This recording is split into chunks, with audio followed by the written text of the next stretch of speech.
पहली खबर इंडिगो की। ताजा संकट के बीच केंद्र सरकार एक्शन मोड में है। इस वक्त की बड़ी खबर यह है कि सरकार ने इंडिगो से कहा है कि वो रोजाना की उड़ानों की संख्या में कटौती करे ताकि हालात को संभाला जा सके। और अभी इंडिगो रोजाना करीब 2200 उड़ानें ऑपरेट करता है। सरकार ने इसमें कटौती को कहा है।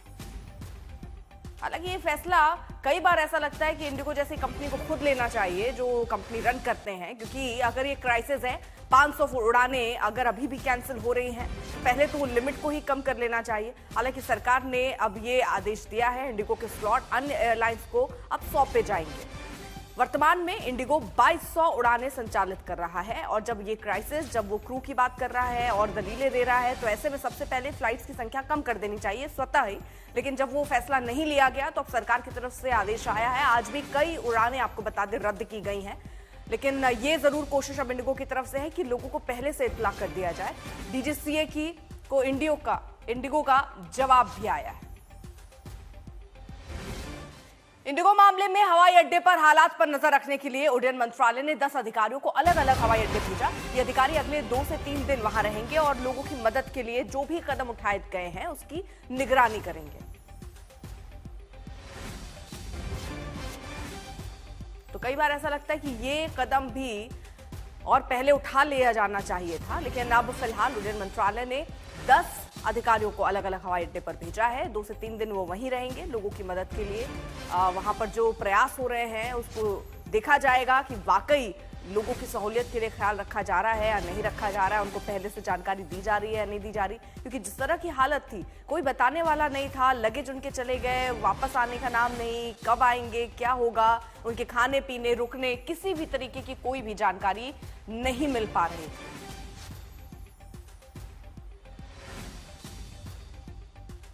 तो अब आपको जरा बताएं कि किस तरह यात्रियों को असुविधा हुई। उसके लिए जवाब में इंडिगो ने कहा क्या, ये जो भी कुछ हुआ उस पर इंडिगो क्या कह रहा है। यात्रियों को हुई असुविधा के लिए पहले तो वो माफी मांग रहा है, लेकिन जितने लोग इसमें परेशान हुए शायद ही वो उस पर माफी देने के लिए तैयार होंगे। बड़ा नेटवर्क है, अभी सटीक वजह पता नहीं चल पाई। लीजिए, इंडिगो को पता ही नहीं है कि वजह क्या है।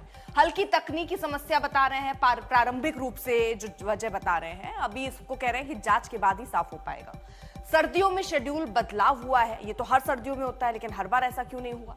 मौसम से जुड़ी चुनौतियां हैं, ये हर बार होती हैं, हर बार क्यों नहीं हुई।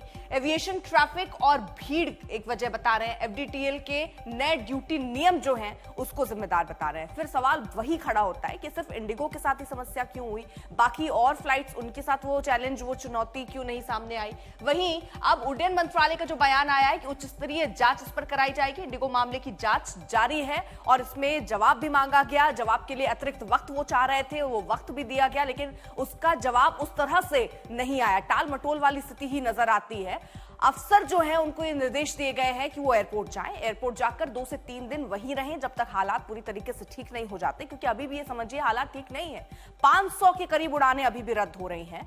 अधिकारियों को निर्देश दिया गया कि खामियां अगर मिले तो तुरंत एक्शन ले, हवाई यात्रियों से संवाद करें, उनको सारी जानकारी दें। अब इंडिगो मामले को लेकर केंद्रीय नागरिक उड्डयन मंत्री राम मोहन नायडू आज लोकसभा में विपक्ष के सवालों का जवाब दे सकते हैं। एक दिन पहले उन्होंने राज्यसभा में विपक्ष के सवालों का जवाब दिया। उन्होंने कहा कि इंडिगो के रोस्टिंग सिस्टम में गड़बड़ी से यह संकट गहराया।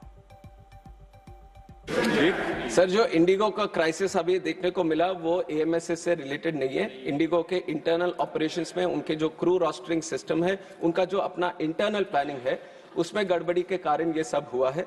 ये एफडीटीएल में जो बदलाव, I am expanding on this question sir because the house also wants to know and the nation also wants to know, so I would like to spread some light on this.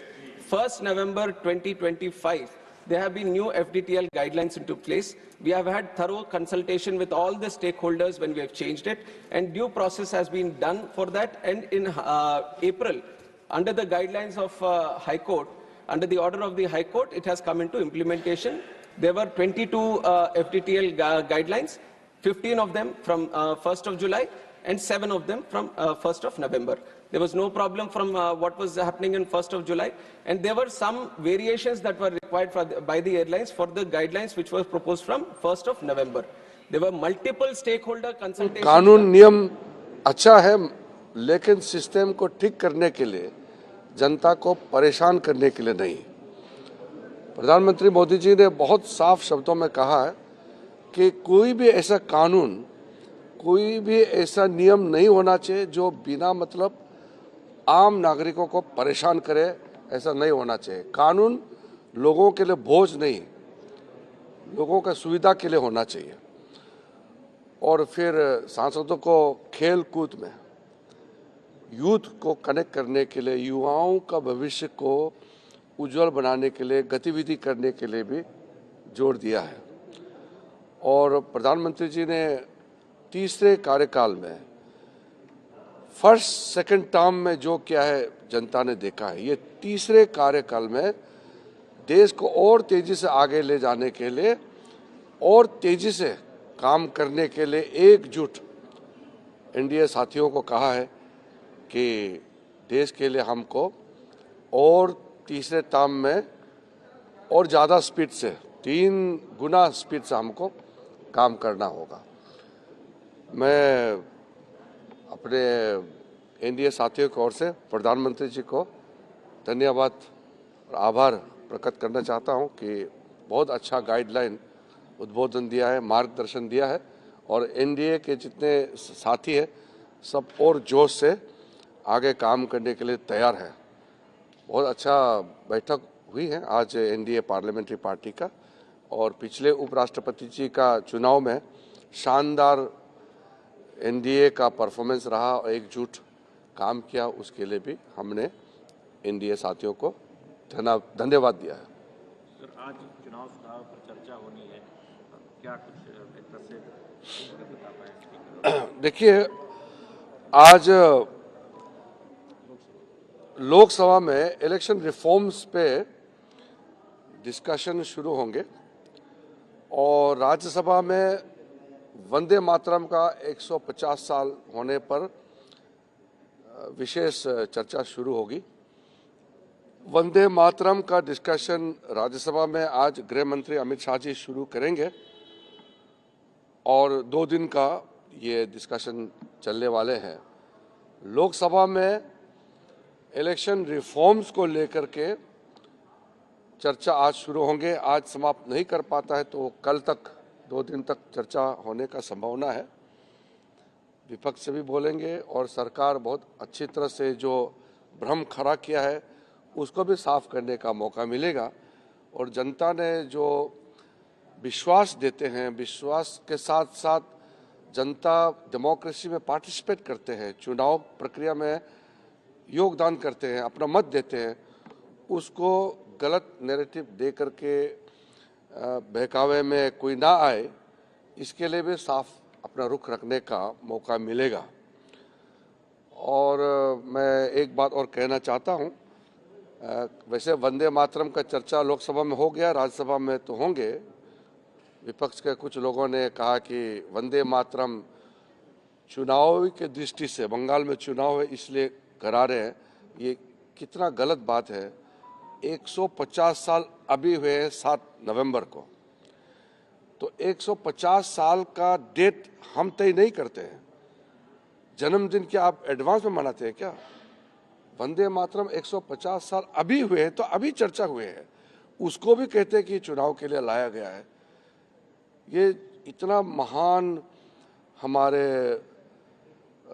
जो भी हमारे स्वतंत्र सेनानी लोगों ने जो भी काम करके गया है उसका डेट हम तय नहीं करते हैं, हम उसको मनाते हैं।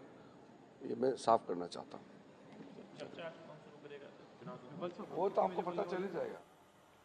तो किरण रिजिजू को आप सुन रहे थे। आज दरअसल एनडीए की अहम बैठक थी जिसमें इस बात का भी चर्चा हुई। सबसे पहले इंडिगो की जो समस्याएं हैं उन प्रधानमंत्री का सीधे तौर पर कहना है कि जो भी नियम है वो नियम इसलिए बनाए जाते हैं ताकि जनता को उसमें दिक्कतें ना हो, इसलिए इसका पहले से ख्याल रखा जाना चाहिए। श्रेया हमारे साथ, हमारे सहयोगी इस वक्त जुड़ चुकी हैं, एयरपोर्ट में है वो, वहां के हालात जरा उनसे समझ लेते हैं। श्रेया, आप जहां पर हैं अभी किस तरह की स्थितियां बनी हुई हैं? बार बार ये कहा जा रहा है सिचुएशन ठीक है, लेकिन अगर आज भी 500 उड़ानें रद्द हो रही हैं तो इसका मतलब कि सिचुएशन अभी भी पूरी तरीके से ठीक नहीं है। बिल्कुल अर्पिता, अगर हम देश के सारी जो हवाई अड्डे हैं उनकी बात करें तो जगह जगह पे अभी भी कैंसिलेशंस हो रही हैं। मुंबई, बेंगलुरु, हैदराबाद, यहाँ पे अभी भी कैंसिलेशंस की खबर आ रही है। लेकिन दिल्ली की बात करें तो स्थिति थोड़ी सुधार होते हुए नजर आ रही है, क्योंकि मैं आपको तस्वीरें दिखाऊंगी। कल जो तस्वीरें आई थी कि यहाँ पे लगेजेस पाइल्ड अप थे, वो क्लियर हो चुकी है। लोगों को लगेजेस दे दी गई हैं, क्योंकि बहुत सारे लोगों की जो लगेज थी वो कैंसिलेशन रीशेड्यूलिंग के चलते फंसी हुई थी।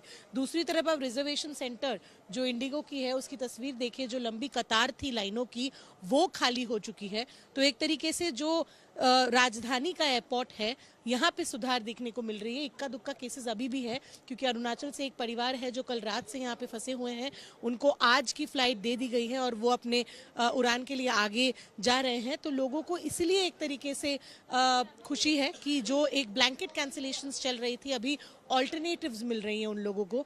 तो 7 दिनों में हम कह सकते हैं कि पहली बार मैं ग्राउंड पे देख रही हूँ कि आईजीआई में कम से कम सुधार की स्थिति नजर आ रही है। हालांकि देश के अन्य जो हवाई अड्डे अभी भी है वहां पे अभी भी कैंसिलेशंस नजर आ रही है। बहुत बहुत शुक्रिया आपका तमाम जानकारी के लिए। तो बेहतर है, लेकिन अभी भी पूरी तरीके से ठीक स्थिति नहीं है।